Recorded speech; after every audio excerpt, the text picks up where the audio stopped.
All right, I want to share some thoughts on Isaiah 30, and I'm going to go through probably about 33 or 34, but not all the way to 41. So, what Isaiah has shown to me is there's an enormous theme around this cycle of pride, essentially. And what he talks about in chapter 30, verse 8 through 11, is this is a rebellious people, lying children. They don't hear the law. They reject the prophets, and they act as if essentially there's no need to have God in their life, cause the Holy One of Israel to cease from before us. So this iniquity, God describes as, and Isaiah describes it as, it's like going out on a limb. And he says, it's as to you, or it shall be to you as a breach ready to fall, swelling on a high wall. And I found this picture of a goat.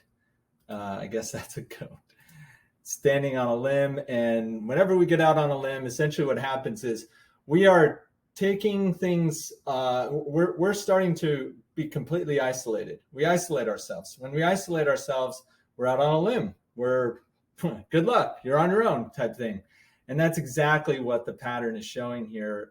And then when you're out on that limb, eventually you get so far and it falls. And that's where there's this sort of rock bottom experience. And the interesting thing about these patterns, it's not just like, oh, these old timers, they went through this and, we're so much smarter now.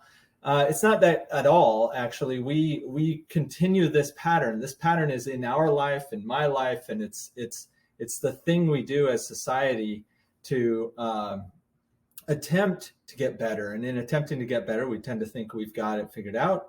And then in thinking we've got it figured out, we start to be self-centered. And being self-centered, we isolate ourselves from others, and we have this multiplicity occur. And then that multiplicity leads to fighting and rebellion and destruction, essentially. And that destruction brings us to a point of rock bottom. And that rock bottom is what gives us the humility we need in order to start to go up. So we start to see the lies that we were telling ourselves in the past. We start to understand the lies that we've started to believe from others that have led us into dark paths. And we start to understand the way out, and the way out is following Christ, having this vision of what our life could be like and how we can find meaning. And it's Christ in the sense that Christ is the ultimate source of meaning and the ultimate source of a vision for how our life can go. And so that's when you've hit rock bottom, you've gone out on a limb all by yourself, you're isolated, you've fallen off, you hit hard on the ground, and all of a sudden you start to see this desert. It's like this, there's nothing left. It's desolate. That's a desert, desolation. And in this desert, you're exposed to the truth. You start to accept the truth, and it starts this cycle of abundance. So interestingly, there's this an analogy here where Isaiah talks about every valley and will be exalted and every mountain laid low. I think this is way too often interpreted as literal mountains and literal valleys. While that's probably true, although I don't have a lot of experience, I'm not a geologist, I don't study earthquakes.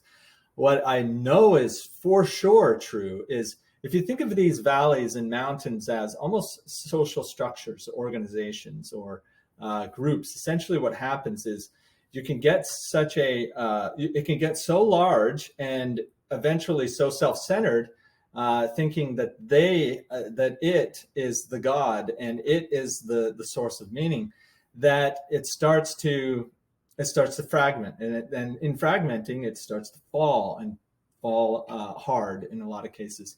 And you can think about so many examples. These mountains are like hierarchies. It's almost like an org chart. An org chart has people at the bottom, and then another layer that's a little bit smaller, and then another layer that's small, and then another layer that's really small, and then usually one person right at the top. And throughout history, especially, we can see this very clearly in the 20th century, these mountains of people essentially turn self-centered, and they lose their way. They lose the sense of sacrifice for their customers that was so critical to their success.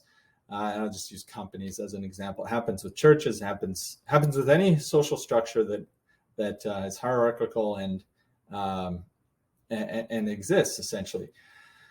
Well, that loses its way and becomes self-centered. So they end up crashing. And perfect example, I was a kid of the 90s and early 2000s. And if any of you remember, WorldCom and Enron were the big companies, big, $100 billion. And they were so powerful, so well respected. And then it ended up being exposed that they were full of lies, full of accounting lies. Once those lies were exposed, it brought that mountain of a company and completely made it low. And then what came out of the ashes of it were other companies, essentially, that had been in the valley, and they were made high. So they were exalted.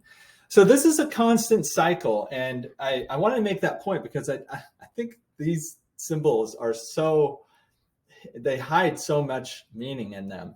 And if you study it a little bit, which I've done a little of, at least, you can start to see this emerge in a very compelling way. So I drew a diagram that illustrates this, and I also want to ground everybody. I love this diagram from the Bible Project. These guys are awesome. Check them out. This is really the chapters on the lofty city, how it's very lofty, but it's destined for ruin. And then it turns into the New Jerusalem, where they worship the true God, and it's blessed. So throughout this, it's like this continuing repeat of this pattern, and Isaiah is continually the one pointing out the pride and the lack of focus on the true God. And again, I want to also note what true God means in a sense, in terms of this pride cycle. It's the thing or the person that you put your sole attention in life on. It's the highest source of meaning.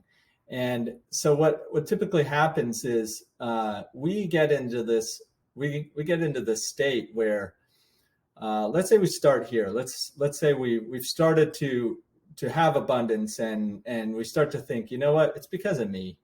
I did this. I built this company, or I'm really smart. I figured this thing out, and it's because of me. Then you start to rebel against God, oppress those below you. By below me, I don't mean, I just mean anybody who's poorer than you in any category.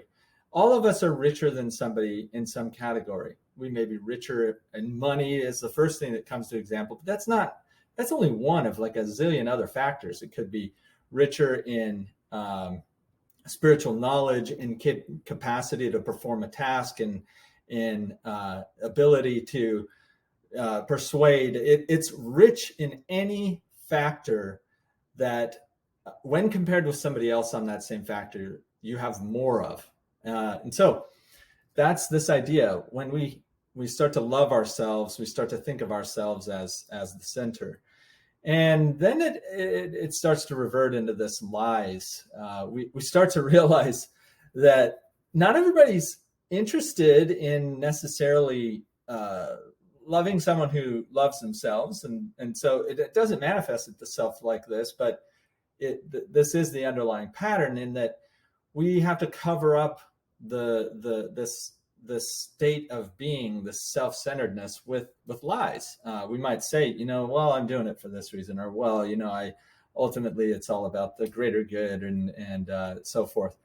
And yet in some cases it can be a total lie. And that's what gets us out on a limb. When we start lying, we get out on a limb, and then we fall. When we fall, we hit rock bottom. But it's at that point that we start to absorb words. And again, words are the critical thing here. It's words expose lies and cleanse the wicked. So it's through words that we organize the truth, and we understand the truth. We discover the truth.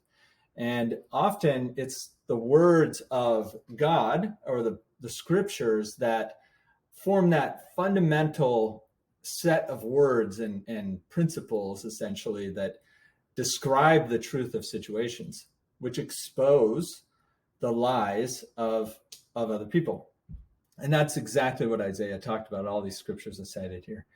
And it's through this truth we get a clear understanding of how we can truly achieve peace and abundance in life. And the truth is, it's by starting over. It's a desert, we're in a clean slate, and we are exposed to the truth that is in Christ. And it's in Christ because Christ represents the truest form of living, the highest form of existence in the world, is this ability to submit to the higher power, but at the same time sacrifice for those below. It's purely about that. The example of Christ is submitting to a higher power and sacrificing for those poorer than us. It's submitting, in our case, to police officers. And obviously in some cases, you can be oppressed, but in the mean, it's submitting to those that are higher than us, submitting to the law, submitting to the those above us, managers at businesses. It's being submissive in a way that is constructive, that allows society to function. And it's the same way for those that are poorer than us, except we sacrifice for them.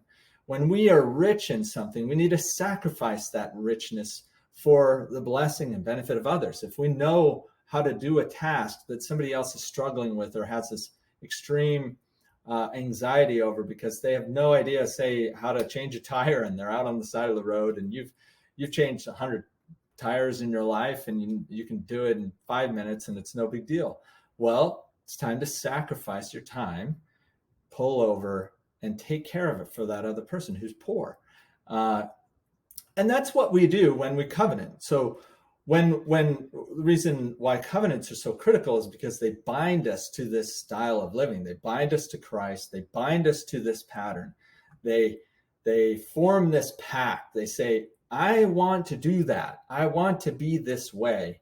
And I promise I'm going to do my absolute best to do it. And then that's when we get a wealth of abundance, and we achieve heaven. We achieve heaven in life. It's not heaven in the sense of, after we die, where are we going? It is that, but it's also, and arguably more relevant right now, it's heaven in life and peace on earth. And that's what Christ promises us.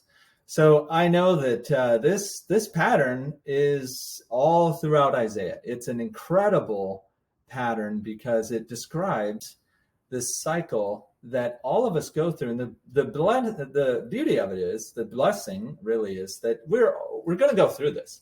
And I love this diagram. This actually comes from Ray Dalio's book on principles. He has a bit of a different take on what the cycle looks like, which is fine.